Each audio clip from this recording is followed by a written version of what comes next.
नमस्कार, आप सभी का मेरे इस YouTube चैनल पे स्वागत है। तो आज हमने जो है सेकंड लेक्चर लेकर आए हैं। कल हम फर्स्ट लेक्चर लेकर आए थे। तो ये जो लेक्चर है वो सभी के लिए इम्पोर्टेंट है जो भी हिमाचल रिलेटेड एग्जाम्स की तैयारी कर रहे हैं। एचपीएससी के अंतर्गत जितने भी एग्जाम्स होते हैं या एचपी बोर्ड के अंतर्गत जितने भी एग्जाम्स होते हैं या फिर एचपीपीएससी के अंतर्गत जितने भी एग्जाम्स होते हैं, चाहे वो पटवारी का हो, चाहे वो पंचायत सेक्रेटरी का हो, चाहे वो टीजीटी कमीशन का हो, चाहे वो एचपी पुलिस सब इंस्पेक्टर का हो, चाहे वो किसी भी एग्जाम का हो, पीजीटी का हो। ठीक है, तो हमने पहले ही एक लेक्चर कर लिया है। अगर आपने नहीं देखा तो आप उसको आई बटन में देख सकते हैं। साथ ही साथ हमने जो है नोट्स भी तैयार किए हैं एचपीएससी एचपीपीएससी एग्जाम्स के, तो आप उसको परचेज कर सकते हैं। उसके लिए आपको जीके ट्रिक ऐप को डाउनलोड करना पड़ेगा। लिंक उसका डिस्क्रिप्शन बॉक्स में आपको दिया हुआ है।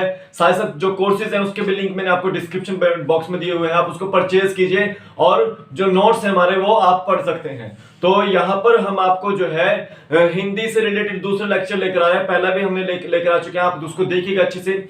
हमने वहां पे बेसिक जो हिंदी होती है उसके बारे में बात की है, हिंदी का इतिहास के बारे में बात की है। ठीक है, तो हम आज जो है सबसे पहले यहाँ पर थॉट देख लेते हैं। थॉट ऑफ द डे क्या है? यहाँ पर लिखा हुआ है achieve your dreams, always think positive and work hard to fulfil your dreams and get success. यानी कि आप अपने ड्रीम्स को पूरा करने के लिए अब पॉजिटिव रहिए, बिल्कुल अपना माइंड जो है पॉजिटिव रखिए, वर्क हार्ड करिए और अपने ड्रीम्स को फुलफिल करने की कोशिश कीजिए, तभी आपको जो है वो सक्सेस मिलेगा। अदरवाइज बहुत कठिन हो जाता है कि सक्सेस मिलना जो है बहुत मुश्किल हो जाता है। तो मेरा नाम है शुभम शर्मा और मैं लेकर आ रहा हूं आपके लिए सेकंड लेक्चर इसका। और ये आप संपर्क भी कर सकते हैं मेरे को इस नंबर पे। अगर आप कोचिंग लेना चाहते हैं तो सूरजपुर के इलाके में जो आप इसको कोचिंग के लिए आ सकते हैं, पोंटा साहिब के इलाके में। ठीक है, तो आप इस पर संपर्क कर सकते हैं। ठीक है, तो आज हम जो है हिमाचल हिस्ट्री से रिलेटेड जो है हिंदी के इतिहास से रिलेटेड जो है दूसरा जो है अध्याय करने जा रहे हैं, चैप्टर करने जा रहे हैं। तो यहां पर देखिए कि कल हमने बात करी थी कि जो संविधान के अंतर्गत जो है अनुच्छेद 343 है से 351 है, उसमें भाषाओं से संबंधित बात की गई है। भाषाओं से संबंधित बात की गई है, यानी कि भाषाओं से संबंधित ये बात करता है। तो हम यहाँ पर बात करते हैं कि जब संविधान की हम अनुसूची पढ़ते हैं, 12 अनुसूचियां हैं, तो उसमें से जो 8वीं अनुसूची है, 8वीं अनुसूची है, तो उस अनुसूची में भाषाओं से संबंधित के बारे में बताया गया है। भाषाओं से संबंधित के बारे में बात की गई है। तो यहाँ पर देखिए 22 भाषाओं का उल्लेख किया गया है। मैंने कल आपको बताया था कि कौन कौन सी भाषाएं हैं, तो 22 भाषाओं का उल्लेख यहाँ पर किया गया है। अब यहाँ पर हम बात करेंगे संविधान के 343 अनुच्छेद से 351 अनुच्छेद में। हम 343 और 344 कर चुके हैं, तो हम अभी दोबारा से आपको बताएंगे उसको। तो यहाँ पर देखिए जब हम संविधान की बात करते हैं तो जो उसका भाग 17 है, संविधान का जो भाग 17 है, ठीक है, भाग 17 है, उसमें जो राजभाषा के बारे में बात की गई है। ठीक है, तो अध्याय 1 की बात करता हूं। तो अध्याय 1 में संघ की भाषा या फिर पूरे भारत की भाषा, ठीक है, पूरे भारत की भाषा। लेकिन मैं यहां पर संघ की भाषा की बात करूंगा। संघ की भाषा क्या होगी? तो देखिए अनुच्छेद 343 के अंतर्गत आपको पता ही है कि 14 सितंबर 1949 को जो है एक अधिवेशन हुआ था जिसमें हिंदी दिवस मनाने की घोषणा की गई थी। क्यों की गई थी? क्योंकि हिंदी को राजभाषा के रूप में अपनाया जा रहा था। तो यहां पर देख सकते हैं कि हिंदी को एक तो राजभाषा के रूप में अपनाया गया, यानी कि राजभाषा, राजकाज की भाषा के रूप में अपनाया गया, और इसकी जो देवनागरी लिपि थी उसको जो है हिंदी भाषा की लिपि के रूप में अपनाया गया था। उसी तरह से याद रखना है कि जब तक ऑफिशियल वर्क जो है वो हिंदी में कंप्लीट नहीं हो जाता है तब तक जो है वो अंग्रेजी भाषा का चलन जो है वो पूरे भारत में रहेगा। लगभग 15 वर्षों का समय दिया था। तो आजादी के 1950 के बाद, यानी कि 1950 के बाद जब 1965 तक, यानी कि इस ईरा के बीच में, इस गैप के बीच में जो है इंग्लिश भाषा का जो है संसद में प्रयोग किया जाता था। ठीक है, उसके बाद जो है 1965 के बाद जो है हिंदी भाषा का चलन जो है वो ज्यादा होने लगा।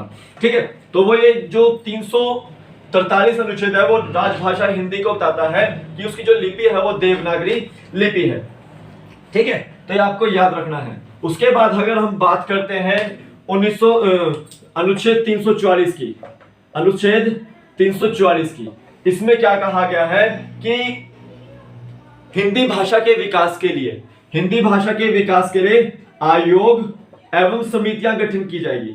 ठीक है, का गठन किया जाएगा, हिंदी भाषा का विकास के लिए आयोग और समितियों का गठन किया जाएगा। तो आयोग जो थे, जैसे बीजी खैर आयोग था, बीजी खैर आयोग, और समिति थी जीबी पंत समिति। तो जो आयोग होते थे वो हर 5 वर्ष बाद जो है वो राष्ट्रपति को रिपोर्ट सौंपते थे, और जो समितियां थी वो हर 10 वर्ष बाद जो है राष्ट्रपति को रिपोर्ट सौंपती थी। ठीक है, तो जितने भी हिंदी के विकास के लिए जो है आयोग और समिति का गठन किसमें किया गया, अनुच्छेद 344 में किया गया। अब देखिए अध्याय 1 में आता है 345, 343 और 344। अब अध्याय 2 आया, अध्याय 2 आया। अध्याय 2 में क्या बात किया गया, यानी कि जो आपकी प्रादेशिक भाषाएं हैं, प्रादेशिक यानी कि प्रादेशिक भाषाएं, किसी भी राज्य के बीच की भाषा या राज्य की भाषा, वो आपकी प्रादेशिक भाषा आई।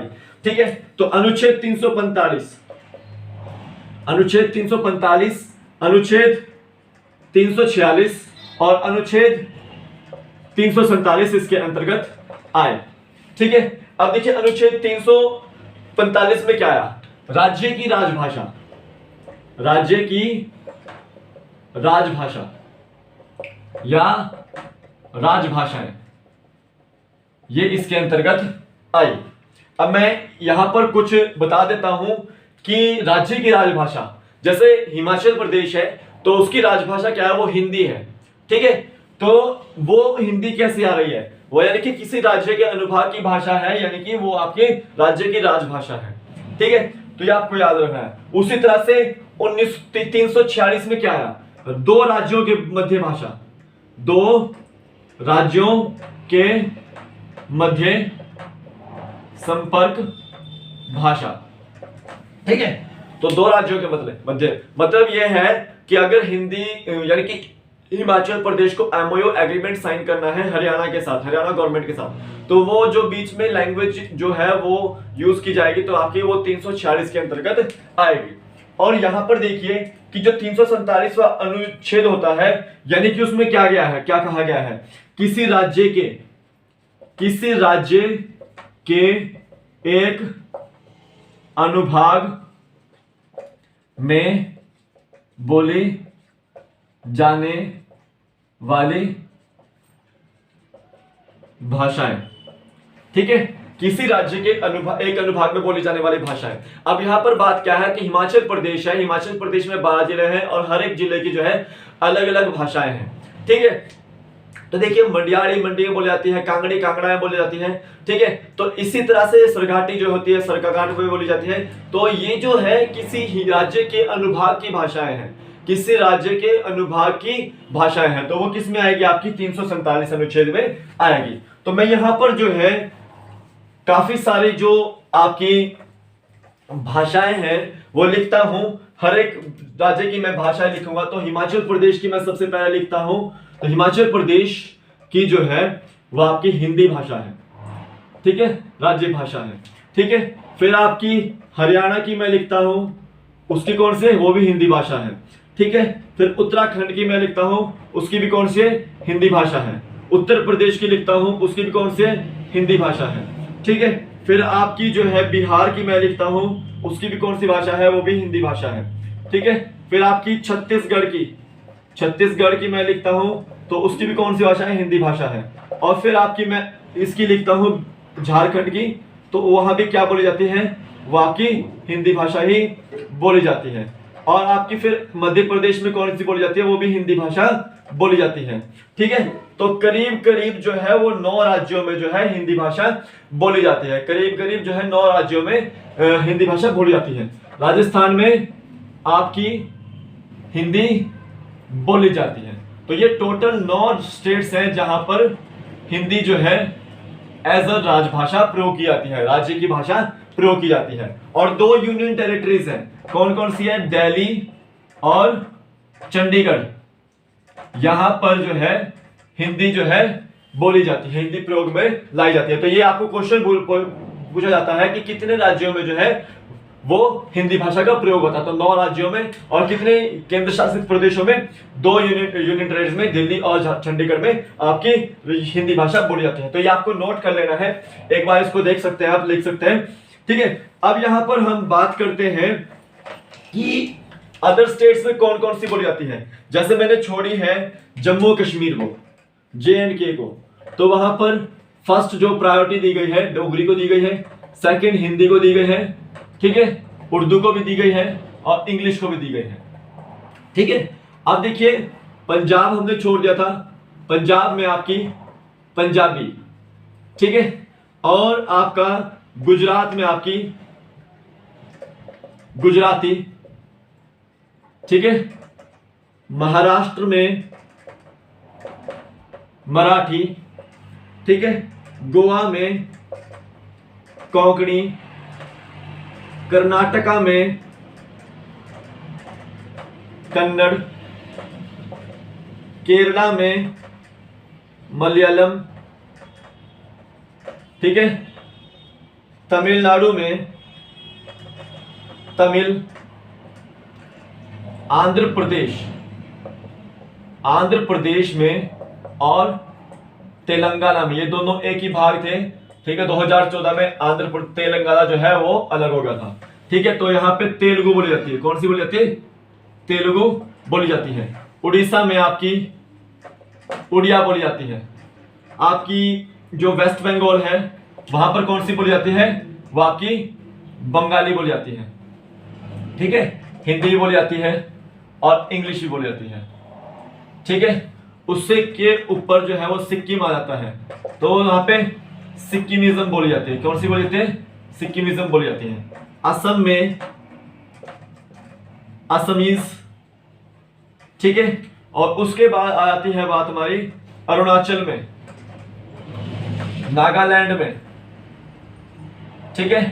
यहां पर आपकी कौन सी बोली जाती है, इंग्लिश बोली जाती है, ठीक है।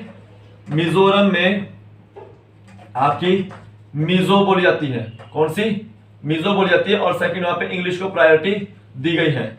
मणिपुर में मणिपुरी, ठीक है। इस तरह से आपको याद रखनी है कि कौन सी भाषा जो है वहां पे बोली जाती है, ठीक है। आपको ये चीजें याद रखनी है, क्वेश्चन आपको बन जाता है कि कौन सी राज्य में कौन सी भाषा बोली जाती है, तो आप इसको लिख सकते हैं एक बार अच्छे से।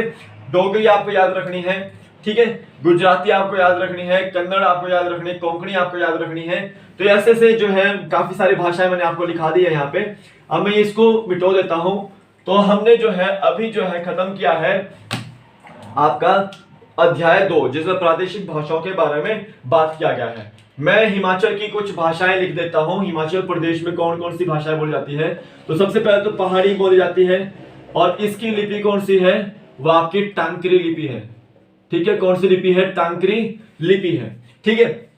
अब देखिए जैसे हम सरका घाट में चल जाते हैं, जो आपका मंडी क्षेत्र आता है, वहां पर आपकी सरघाटी,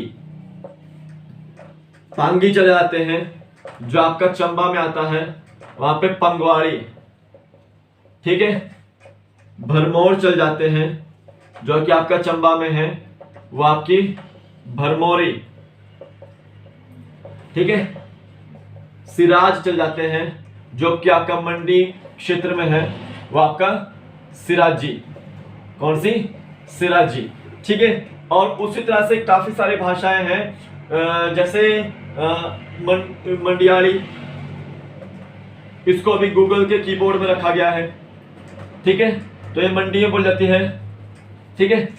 कांगड़ी, ये भी आपके गूगल के कीबोर्ड में आई है, कांगड़ा में बोल जाती है, ठीक है। तो ऐसी काफी सारी भाषाएं जो है हिमाचल के किसी न किसी अनुभाग में बोली जाती है। तो ये सारे की सारे भाषाएं किस में आती है, वो आपके अनुच्छेद 347 में आ जाती है, ठीक है।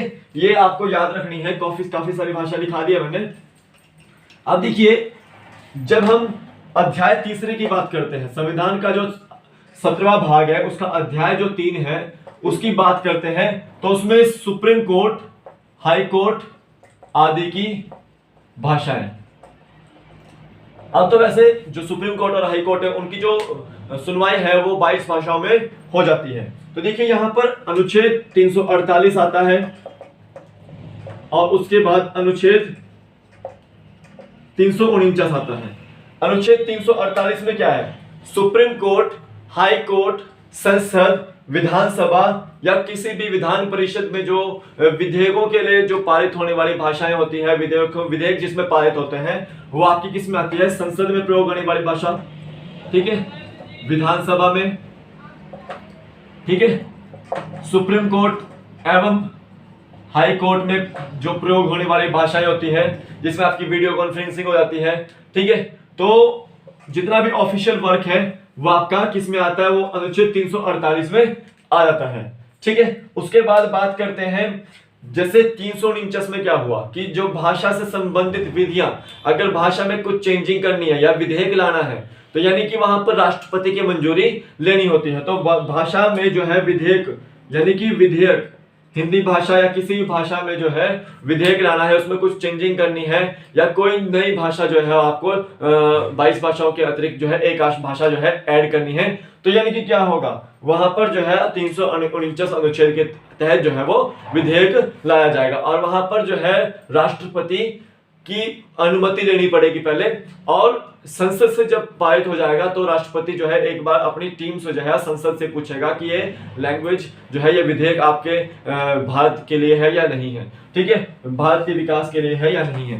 तो ये आपको याद रखना है कि अध्याय 3 में आपका सुप्रीम कोर्ट आदि की हाई भाषाएं आ जाती है। उसके बाद अगर हम बात करते हैं अध्याय 4, यहां देखो विशेष निर्देश, ठीक है, विशेष निर्देश का मैं बात करूंगा, विशेष निर्देश यहां पर दिए गए हैं, ठीक है, यहां पर ये दिए गए हैं। तो देखिए यहां पर अनुच्छेद 350 आ जाता है। कौन सा आता है? 350।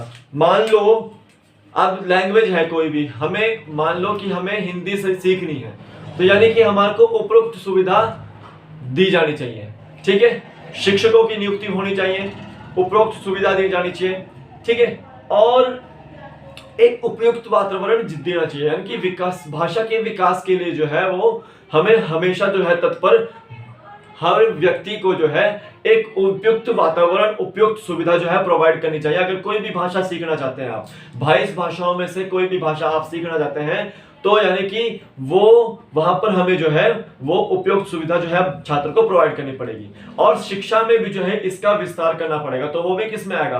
ट्रिपल लैंग्वेज फॉर्मूला होता है ना, जो ट्रिपल लैंग्वेज फॉर्मूला, तो वो भी किस में आ रहा है? वो आपका 350 अनुच्छेद में ही आ रहा है। उसके बाद हम जो 351 अनुच्छेद की बात करेंगे, 300 अनुच्छेद जो 351 होगा, तो उसमें क्या बात की जाएगी? हिंदी के विकास के लिए निर्देश, हिंदी के विकास के लिए निर्देश। इसका मतलब क्या है कि हर एक व्यक्ति को हिंदी के विकास के लिए जो है आगे बढ़कर आना पड़ेगा। जैसे प्रधानमंत्री मोदी जी जो है वो संसद में हिंदी का भाषा का विकास करते हैं, हिंदी में बोलते हैं। अमेरिकाई संसद में गए थे, वहां पर भी हिंदी में उन्होंने भाषण दिया था। कहीं भी फॉरेन में जाते तो हिंदी को यानी कि वो प्रमोट करते हैं। तो ऐसे में हमें जो है हिंदी भाषा को प्रमोट करना चाहिए, ठीक है। तो वो अनुच्छेद 351 के तहत आ जाता है। तो यहां पर हमने जो है अनुच्छेदों की बात करी, तो अभी हम जो है बात करेंगे जो हिंदी भाषा की जो है लिपि है, देवनागरी। तो देखिए देवनागरी लिपि के बारे में बात करेंगे, देवनागरी लिपि के बारे में बात करेंगे। तो देखिए देवनागरी मैं ऐसे बोल सकता हूं कि देवविदा होता हूं, जो जो जो लिपि में बात करते थे वो आपकी देवनागरी लिपि बोली गई एक तरह से, ठीक है। इसका उद्गम जो था वो ब्राह्मी लिपि से हुआ, ब्राह्मी लिपि से हुआ, और उसके बाद नागरी लिपि में ये कन्वर्ट हुई, और देवनागरी से आपके क्या हुआ? देवनागरी का उदय हुआ। तो यानी कि जो इस देवनागरी लिपि की जननी है वह ब्राह्मी लिपि है, ठीक है। ये चीज आपको याद रखना है, और हमेशा याद रखें कि ये जो लिपि है देवनागरी लिपि वो लेफ्ट से राइट की ओर लिखी जाती है। तो यानी कि यहां से हम यहाँ की ओर लिखते हैं, जबकि जो उर्दू होती है ना वो आपकी राइट टू लेफ्ट लिखी जाती है, ये आपको याद रखना है। तो यानी कि वो इस साइड को लिखी जाती है, ठीक है। अगर मैं उर्दू लिखूंगा तो मतलब क्या है कि इस तरह से मैं यहाँ पे अपना नाम लिखूंगा, ठीक है, इस तरह से। तो यानी कि हम क्या कर रहे हैं, हम जो है लेफ्ट से राइट की ओर यानी कि बाएं से दाएं की ओर जो है लिपि को लिखते हैं, ठीक है। तो देवनागरी लिपि जो है हमेशा ब्राह्मी लिपि जो है वो आपकी वो लेफ्ट से राइट की ओर लिखी जाती है। तो हमें इसके बारे में ज्यादा जानकारी नहीं जुटानी है क्योंकि इससे बहुत कम क्वेश्चन आते हैं। तो हिंदी भाषा की जो है ये लिपि है। अब देखिए, जब हम बात करते हैं कि देवनागरी लिपि किस भाषा की लिपि है, तो देखिए हिंदी के साथ साथ वो मराठी भाषा की भी लिपि है। किस लिपि है, हिंदी के साथ साथ वो मराठी भाषा की भी लिपि है। अन्य बहुत सारी लैंग्वेजेस की भी लिपि है, बट हम यहाँ पे मराठी भाषा की बात करेंगे तो मराठी भाषा की जो लिपि है वो देवनागरी ही है, क्योंकि यहाँ से इंपॉर्टेंट क्वेश्चन बन जाता है आपको कि क्या किस भाषा की लिपि है। तो यहाँ पर देखिए कि हिंदी भाषा मैंने क्षेत्र बता दिए, यूनियन टेरिटरीज बता दी, हर एक मैंने आपको लैंग्वेज बता दी है, कौन कौन सी कहाँ लैंग्वेज बोली जाती है, ठीक है। और यहाँ पर आपको ये चीज याद रखनी है, क्या बोलना चाह रहा था मैं, कि जो गुरुमुखी है ये लिपि है, ये आपकी पंजाबी भाषा की लिपि है, ठीक है। उर्दू की लिपि जो है वो फारसी भाषा है, फारसी लिपि है, ठीक है। ये चीज आपको याद रखनी है। तो हिमाचली भाषा की मैंने आपको बता दी है, हिमाचल प्रदेश की जो लिपि है या फिर पहाड़ी भाषा की जो लिपि है वो टांकरी लिपि है। जनरल टांकरी लिपि का जो है बनी वगैरह यूज करते हैं ज्यादातर। तो ये टांकरी लिपि जो है ये जो बनी वगैरह अपने लेखा जो है काम में जो है यूज करते हैं ज्यादातर। तो ये आपको याद रखनी है। तो हमने आज के वीडियो में मतलब जो है फर्स्ट चैप्टर जो है हिंदी का खत्म कर दिया है। तो हम इसके जो है इंपॉर्टेंट क्वेश्चंस देख लेते हैं क्या क्या बने। तो हिंदी का जो परिवार है, हिंदी का परिवार, हिंदी भाषा का परिवार लिख सकता हूं मैं यहाँ पे, तो आपका भारोपीय परिवार है। कौन सा है? भारोपीय परिवार है, ठीक है। आदि जननी कौन है हिंदी की? वो आपकी संस्कृत है। हिंदी किस से होकर गुजरती है? वो आपकी अवहट या फिर अपभ्रंश से होकर गुजरती है, ये आपको याद रखना है। और हिंदी जो शब्द है, हिंदी शब्द मूलतः फारसी भाषा का है। किस भाषा का है? फारसी भाषा का है, ठीक है। क्योंकि हम जब हिंदी को जो है तोड़ते हैं तो उसमें जो ई आती है वो आपकी किस भाषा की है? वो फारसी भाषा की है, ठीक है। और अनुच्छेद कौन कौन से, यानी कि भाषा से संबंधित अनुच्छेद कौन कौन से है? वो 343 से 351 है। आयोग कौन कौन से बिठाए गए थे? बीजी खैर आयोग, ठीक है, और जीबी पंत समिति जो है वो बिठाई गई थी, ठीक है। ये आपको याद रखना है। तो संविधान के अनुसूची 8वीं जो अनुसूची है उसमें 22 भाषाओं का उल्लेख किया गया है, ठीक है। और जो देवनागरी लिपि है वो कहां से निकली है? ब्राह्मी लिपि से निकली है, ठीक है। तो ये हमने जो है पूरा का पूरा जो है ओवरऑल चैप्टर में यहाँ से जो इंपॉर्टेंट क्वेश्चंस बनते थे, अगर इससे भी इंपॉर्टेंट क्वेश्चन है तो मैं आपको जो एमसीक्यू फॉर्मेट का होगा हमारा कभी भी तो उसमें करवा दूंगा आपको। तो अभी के लिए फिलहाल इतना ही, फिर मिलूंगा अगले एपिसोड। तब तक के लिए जय हिंद। अगर आपको वीडियो अच्छा लगा हो तो प्लीज लाइक कीजिएगा। नोट्स आपको अवेलेबल हो जाएंगे हमारी जीके ट्रिक ऐप के ऊपर, तो डाउनलोड कर सकते हैं आप उसको, तो परचेज कीजिएगा उसको, 200 रुपीज के हैं। तो अभी के लिए फिलहाल इतना ही, फिर मिलूंगा अगले एपिसोड। तब तक के लिए जय हिंद।